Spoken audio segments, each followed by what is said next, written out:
امت میں چھپ جاؤ تمہیں نجات نصیب ہو جائے گی۔ میرے پیارے بزرگ اور دوستو، قربان جائیں ہمارے آقا کے مقام پر۔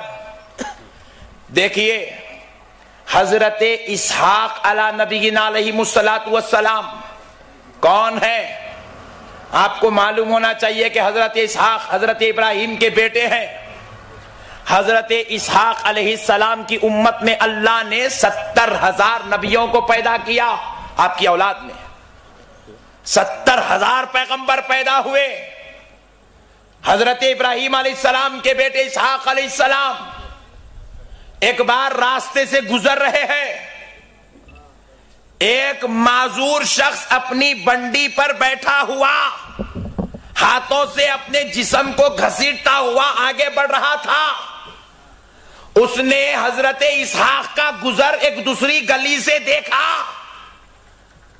تو چلا اٹھا، یا محمدہ یا محمدہ۔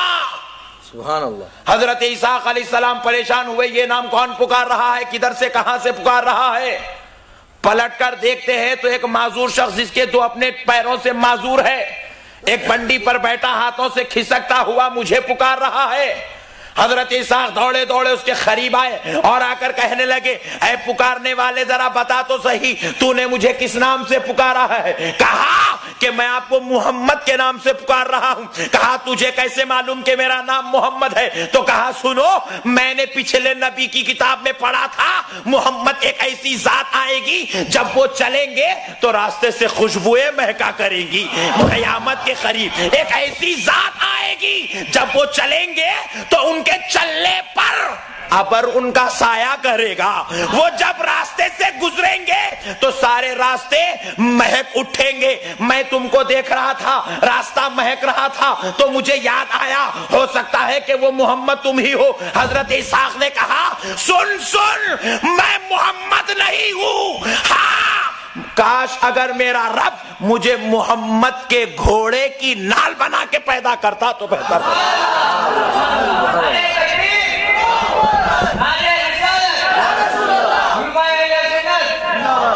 قربان جاؤ پیارے بزرگوں اور دوستو، نبی آئے نہیں، چرچا چل رہا ہے، تذکرے چل رہے ہیں، ذکر ہو رہا ہے، بلکہ یوں کہنے دیجئے میلاد النبی کا جلسہ ہو رہا ہے۔ نبی آئے نہیں، جلسے منعقد ہو رہے ہیں، ذکر و اذکار ہو رہے ہیں۔ دنیا کے سارے لوگ شادی تو کر لیتے ہیں، معلوم بھی ہے نبی کی سنت ہے، نبی سے جو جو لینا تھا اچھے اچھے چیزیں لے لیے، ٹوپی اچھی دکھی لے لیے، شملہ اچھا دکھا لے لیے، داڑھی اچھی دکھی لے لیے، پورے مونچھ کاٹنے کا نہیں ہے مگر سمجھ میں آ کاٹنا وہ بھی لے لیے۔ پیارے بزرگوں اور دوستو، لیکن ایک بات ہمیں معلوم ہونا چاہیے، حضرت آدم علیہ السلام کے تعلق سے بیان کیا گیا، روایات میں آیا ہے کہ حضرت آدم علیہ السلام جب دنیا میں تشریف لائے، اپنی زوجہ حضرت حوا سے ملاقات کرنا چاہے تو کہا گیا آدم پہلے ملاقات کی مہر ادا کرو، آدم پہلے ملاقات کی مہر ادا کرو، معاوضہ ادا کرو۔ حضرت آدم نے پوچھا مولا کیا معاوضہ دوں؟ اے پروردگار کیا معاوضہ دوں؟ کہا کیا تمہارے پاس بہترین چیز ہے، معاوضہ دے دو۔ حضرت آدم نے کہا اے اللہ تو خود فرما دے، میں وہ معاوضہ دینے کے لیے تیار ہوں، وہ مہر باندھنے کے لیے تیار ہوں۔ کہا آدم تمہارے پاس کچھ نہیں ہے، لیکن ہاں اگر کچھ دے سکتے ہو تو اتنا دے دو کہ اپنی حوا سے ملنے سے پہلے مصطفیٰ پر 100 بار درود کا نذرانہ دے دو۔ آدم علیہ السلام مہر بن رہے ہیں تو ذکر مصطفیٰ کا ہو رہا ہے۔ قربان جاؤ پیارے بزرگوں اور دوستو، یہ ہمارے نبی کا مقام ہے۔ اللہ نے کیسی شان سے ہمارے پیارے آقا کو دنیا میں مبعوث فرمایا کہ پیارے بزرگوں اور دوستو، انبیاء علی نبینا علیہم السلام ہمارے نبی کی امت میں پیدا ہونے کی تمنائیں اور آرزویں کیا کرتے تھے۔ ارے حد تو یہ ہے، اس سے بڑی بات اور اس سے بڑی شان کیا ہو سکتی ہے کہ نبی تو نبی، غلاموں کی قسمت کا عالم دیکھو، نبی کی امت میں پیدا ہونے والے دیوانوں کی قسمت کا عالم تو دیکھو۔ حضرت عیسیٰ علیہ السلام کو اللہ نے آسمانوں میں اٹھا لیا. حضرت عیسیٰ علیہ السلام آسمان میں اٹھا لیے گئے.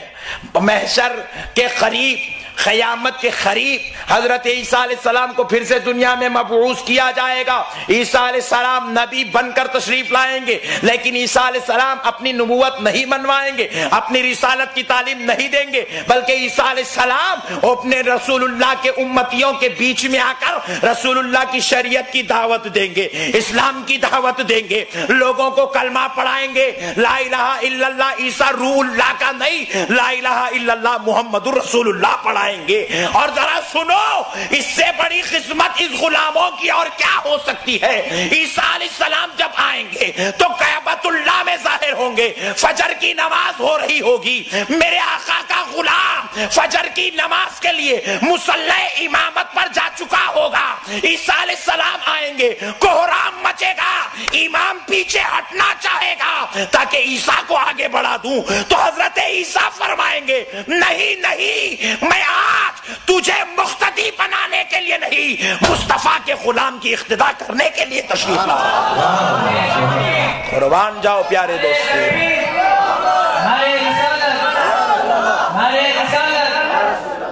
قربان جاؤ ہمارے نبی کے مقام پر کہ آپ سے ان گناہگار امت کو نسبت ہو گئی تو مقام اتنا بلند ہو گیا. غلام مصطفیٰ کی اقتداء میں عیسیٰ نماز ادا کریں گے علیہ السلام.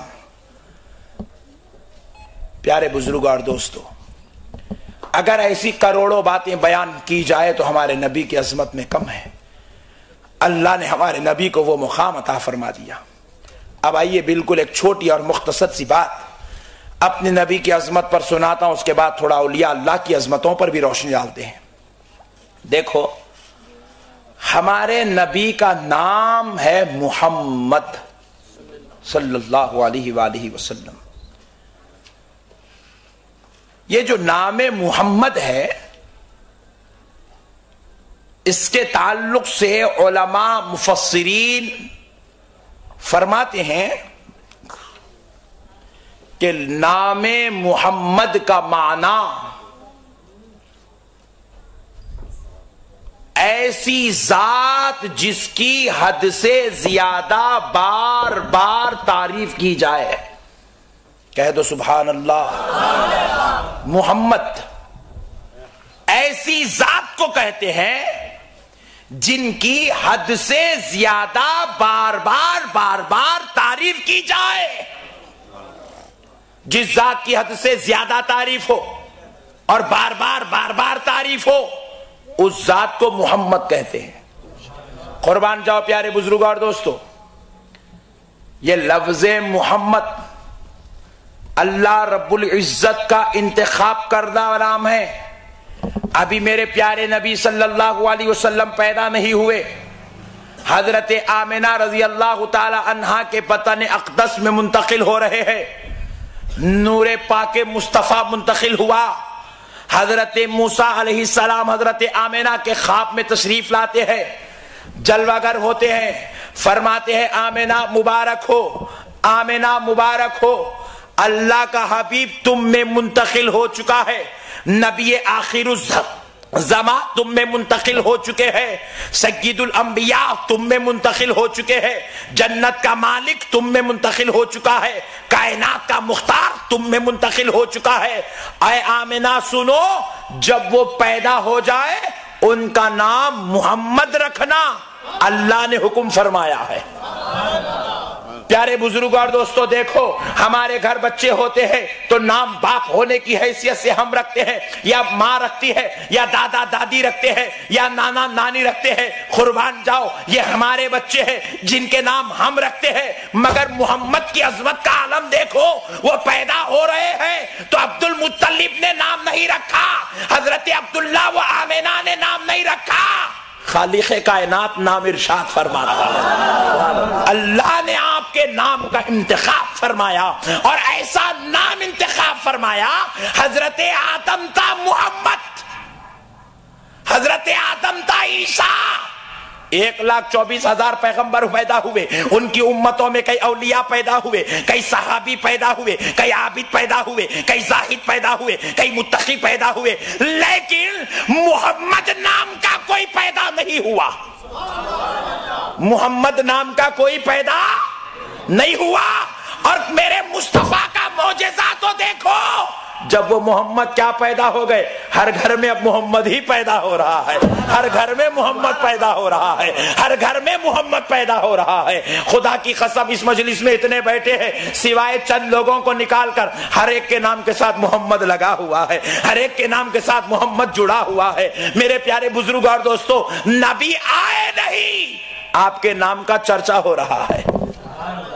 اب ذرا دیکھیے، بعض لوگ کہتے ہیں نعوذ باللہ من ذالک حضور کو علم غیب نہیں ہے، استغفر اللہ۔ بعض لوگ کہتے ہیں حضور حاضر و ناظر نہیں ہے، بعض لوگ کہتے ہیں حضور میں یہ عظمت نہیں ہے، حضور کی یہ شان نہیں ہے، حضور میں یہ مقام نہیں ہے، حضور میں یہ مقام نہیں ہے۔ کسی کی عظمتوں کو گھٹانا یہ عیب ہے، کسی کی عظمتوں کو گھٹانا۔ آپ بولے یہ لائٹ ہے لیکن اس کے اندر روشنی نہیں ہے، آپ کہیں بھائی سورج ہے لیکن روشنی نہیں ہے، چاند تو نکل گیا وہ بھی 14ویں کا چاند ہے لیکن چاندنی نہیں ہے، ایسا نہیں ہو سکتا۔ سورج اسی کو کہتے ہیں جس میں روشنی ہوتی ہے، پوائنٹ نوٹ کیا جائے۔ چاندنی اسی کو چاند اسی کو کہتے ہیں جس میں چاندنی ہوتی ہے، اگر اس میں چاندنی نہیں ہے تو وہ چاند نہیں ہے۔ پیارے بزرگوں اور دوستو، انسان اسی کو کہتے ہیں جس میں سمجھ ہے،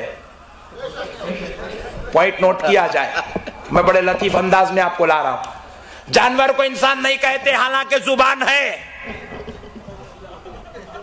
جانور کو انسان نہیں کہتے حالانکہ اس کے پاس ہماری طرح کان ہے، جانور کو انسان نہیں کہتے حالانکہ اس کے پاس ہماری طرح ہاتھ اور پیر ہے۔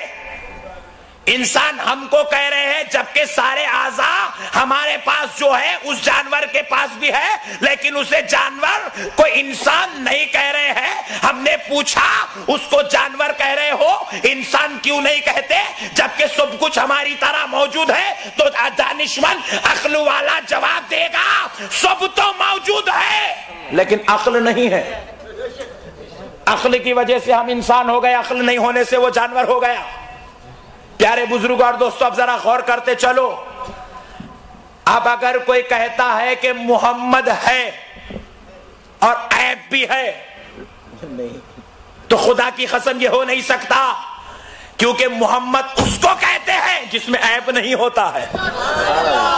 خدا نے محمد کہا اور محمد اسی کو کہتے ہیں جس کے اندر عیب نہیں ہوتا ہے، جس میں صرف تعریف ہی تعریف ہوتی ہے، عظمت ہی عظمت ہوتا ہے، مقام ہی مقام ہوتا ہے، رفعت ہی رفعت ہوتی ہے، شان ہی شان ہوتی ہے، درجات ہی درجات ہوتے ہیں، بلندیاں ہی بلندیاں ہوتی ہے۔ جہاں ساری تعریفیں آ کر جھک جائے اس جگہ پہ محمد پیدا ہوتا ہے۔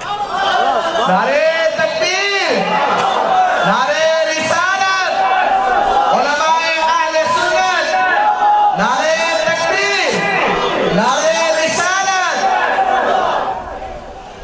اور پیارے بزرگ اور دوستو ذرا غور کیجئے گا، اللہ کہہ رہا ہے محمد بے عیب ذات جو صرف تعریف کے لیے پیدا کی گئی ہے۔ اب ذرا دیکھیے، محمد کا معنی ہے جس کی حد سے زیادہ بار بار تعریف کی جائے۔ اللہ کہہ رہا ہے تعریف کی جائے، تعریف کرنے کے لیے اس کے اندر خوبیوں کا ہونا ضروری ہے، جس میں خوبی نہیں ہوتی اس کی تعریف نہیں ہوتی۔ اسی لیے رب نے کہا کئی دنیا والے اس چاند کی تعریف میں نہ کھو جائے، میرے مصطفیٰ ذرا انگلی سے اشارہ تو کر دو، تاکہ جتنی تعریف کرتے کرتے کرتے کرتے تھک جائے تو آخر میں بتا دوں گا دیکھ اس میں عیب ہے کہ وہ 2 ٹکڑے ہو چکا ہے۔ اے حبیب ذرا آپ اپنے دعا سے اللہ کے دربار میں حاضر تو ہو جاؤ، تاکہ ڈوبے ہوئے سورج کو میں پلٹا دوں اور پلٹا کر بتا دوں کہ یہ وہ تعریف والا ہے۔ یہ دعا کر دے تو سورج بھی پلٹ آتا ہے۔ پیارے بزرگوں اور دوستو، اللہ نے نبی کو ایسی تعریف والا بنا دیا، یہ اگر جھولے میں لیٹ کر انگلی ہلاتے ہیں تو چاند کھلونا بن جاتا ہے۔ اللہ نے آپ کو ایسی تعریف والا بنایا۔ دو تعریفیں نبی کی بڑی عظمت والی ہے، سنا دیتا ہوں، سن لیجئے، ایمان تازہ ہو جائے گا۔ بخاری شریف باب المعجزات کی حدیث ہے، نبی پاک رحمت للعالمین صلی اللہ علیہ وسلم کی بارگاہ اقدس میں ایک یہودی آیا، آ کر عرض کرنے لگا کہ اے محمد صلی اللہ علیہ وسلم، اگر آپ اللہ کے نبی ہیں تو وہ جھاڑ کو بلائیے۔ کہہ دو سبحان اللہ۔ ہمارے کو بھی اگر کوئی ایسی شرط رکھتے تو اچھا تھا، مگر ان کو معلوم ہے ہم نبی نہیں ہیں، اس لیے وہ لوگ ہم سے ایسی شرط نہیں رکھتے، مگر آج ہم رکھ دیتے ہیں۔ اگر تم لوگ نبی کے برابر ہو تو نبی تو جھاڑ کو بلائے، تم جھاڑ کو نہیں بلاتے، پتے کو بلا لو، قصہ ختم۔ نبی کے برابر ہے نا بھائی، پتے کو بلاؤ، پھول کو بلا لو، جان دو، جھاڑ کے نیچے ٹھہر کے آم کو بولو آجا، ہو سکتا ہے۔ ارے اگر تو نبی کے برابر ہے تو ذرا بلا تو لے لے بھائی۔ مگر میرے نبی کی شان دیکھو، یہودی نے آ کر سوال کیا کہ آپ اگر اللہ کے نبی ہیں تو وہ جھاڑ کو بلا لے، بخاری شریف کی حدیث ہے۔ پیارے مصطفیٰ جان رحمت نے سوچا، میں اشارہ کرا تو چاند دو ٹکڑے ہو گئے، میں دعا کیا تو ڈوبا ہوا سورج پلٹ آیا، میں آنکھ اٹھایا تو عرش بری کا نظارہ بیان کر دیا، میری نظر جھکی تو میں نے تحت الثری کے دروازے کھول دیے، اور یہ نادان اتنی چھوٹی بات کہہ رہا ہے وہ جھاڑ کو بلاؤ۔ سوال ذات کے اگر اعتبار سے ہو تو بات معیار کی ہے، بارگاہ بڑی ہے، سوال کرنے والا چھوٹا۔ اس لیے میں نے وہ مثال دی تھی، جب عقل مر جاتی ہے تو انسان ہوتے ہوئے بھی وہ جانوروں کی طرح ہو جاتے ہیں۔ بے شک بے شک۔ سوال کرتے ہیں جشن میلاد النبی کرنا قرآن میں ہے، ارے انسان ہے، عقل کا استعمال کیوں نہیں کرتا؟ یہ سوال کرنا انسان کی علامت نہیں ہے۔ پوچھا فاتحہ دینا، سلام پڑھنا قرآن میں ہے؟ ہم نے جواب دیا کیسی نادانی کرتا ہے نادان، قرآن تو خیر قرآن ہی ہے، نماز کو لے لے، نماز شروع ہوتی ہے فاتحہ سے، الحمدللہ رب العالمین، ہاں فاتحہ سے شروع ہو رہی، اور نماز ختم ہوتی ہے السلام علیکم ورحمت اللہ، سلام پر۔ نماز فاتحہ پہ شروع ہوتی ہے، سلام پہ ختم۔ بے شک بے شک۔ سوال کرتے ہیں جشن میلاد النبی کرنا قرآن میں ہے، ارے انسان ہے، عقل کا استعمال کیوں نہیں کرتا؟ یہ سوال کرنا انسان کی علامت نہیں ہے۔ پوچھا فاتحہ دینا، سلام پڑھنا قرآن میں ہے؟ ہم نے جواب دیا کیسی نادانی کرتا ہے نادان، قرآن تو خیر قرآن ہی ہے، نماز کو لے لے، نماز شروع ہوتی ہے فاتحہ سے، الحمدللہ رب العالمین، ہاں فاتحہ سے شروع ہو رہی، اور نماز ختم ہوتی ہے السلام علیکم ورحمت اللہ، سلام پر۔ نماز فاتحہ پہ شروع ہوتی ہے، سلام پہ ختم ہوتی ہے، سمجھا تو مسئلہ حل ہے۔ سبحان اللہ۔ یہ فاتحہ اور سلام کے بیچ میں سجدے بھی ہے، رکوع بھی ہے، قیام بھی ہے، تشہد بھی ہے۔ اگر کوئی رکعت نہیں باندھا، سورہ فاتحہ نہیں پڑھا، الف لام میم سے پڑھ کے والناس تک پوری پڑھ لیا، تو پیچھے سے مؤذن صاحب بولتے قبول ہوئی چ نہیں، فاتحہ نہیں پڑھا نا، قرآن پوری پڑھ لیا، فاتحہ نہیں پڑھا، نماز نہیں ہوتی۔ اب پوری نماز میں پوری قرآن تو پڑھ لیا، السلام علیکم بغیر بولے کے باہر نکلنا چاہا تو نکل نہیں سکتا۔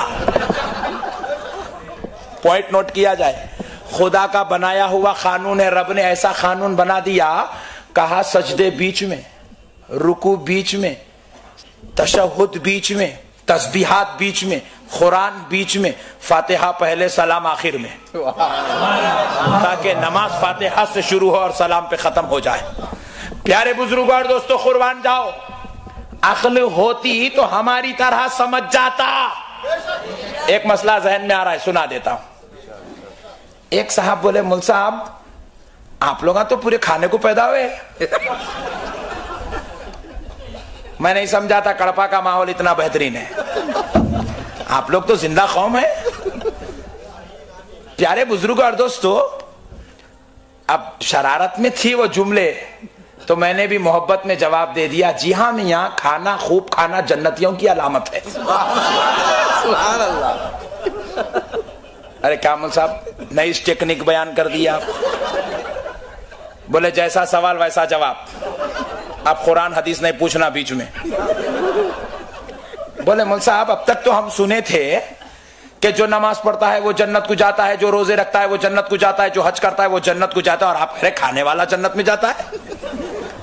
تو میں نے کہا بے شک نمازی، عابد، زاہد، متقی، پرہیزگار تو جنت میں جائیں گے، ساتھ میں کھانا کھانے والے 11ویں کا کھانا، 12ویں کا کھانا، رجب کے کنڈے، معراج کا کھانا، شب قدر کا کھانا، پوروں کی فاتحہ ختم ہو جائے تو پھر اپنے دادا کی، پھپھا کی، خالو کی، ماموں کی فاتحہ کا کھانا۔ یہ جو